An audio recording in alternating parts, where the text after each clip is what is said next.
نحمده ونصلي على رسوله الكريم أما بعد فأعوذ بالله من الشيطان الرجيم بسم الله الرحمن الرحيم قل هو الله أحد الله الصمد لم يلد ولم يولد ولم يكن له كفوا أحد. محترم بزرگوں اور دوستوں السلام علیکم. میں کوئی مقرر نہیں ہوں کہ تقریر کر سکوں، مگر چند دنوں اس مدرسہ میں رہ کر جو کچھ سیکھا ہے وہ آپ کے سامنے پیش کرنا چاہتا ہوں. اسے غور سے سنیں.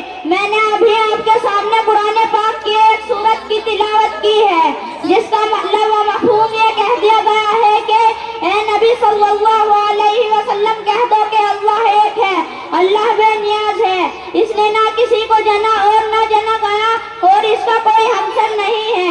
محترم بزرگوں اور دوستوں، جب ہم کسی مشین کو دیکھتے ہیں تو کہتے ہیں کہ اسے کسی انسان نے بنایا ہے، یہ خود نہیں بن گئی ہے، حالانکہ بنانے والا ہم نے نہیں دیکھا.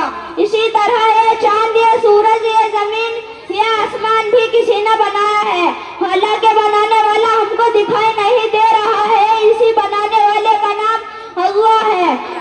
اسی طرح کسی اسکول کے دو پرنسپل ہو تو اسکول کا نظام نہ چل پائے گا.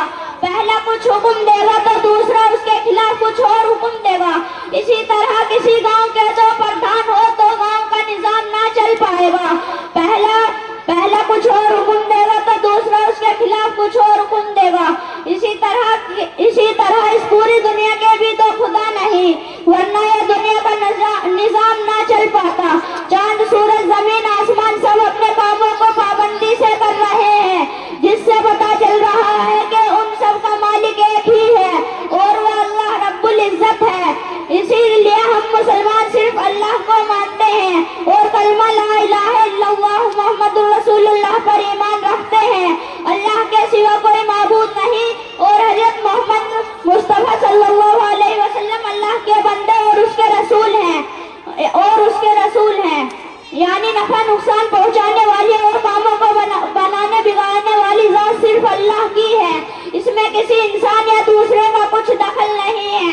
دیکھنے میں تو ایسا لگ رہا ہے کہ دنیا کے لوگ نفع اور نقصان پہنچا رہے ہیں، دولت سے نفع ہو رہا ہے اور غریبی سے نقصان ہو رہا ہے، لیکن حقیقت میں ایسا نہیں، بلکہ سب کچھ نفع اور نقصان، کاموں کا بننا بگڑنا صرف اللہ کی طرف سے ہو رہا ہے.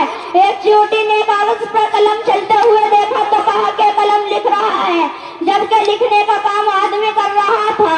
چیوٹی کو آدمی نظر نہیں آیا. اسی طرح ہم دنیا کے لوگوں اور دنیا کی چیزوں سے نفع نقصان ہوتا دیکھ کر کہہ رہے ہیں کہ وآخرت الدعوان الحمدللہ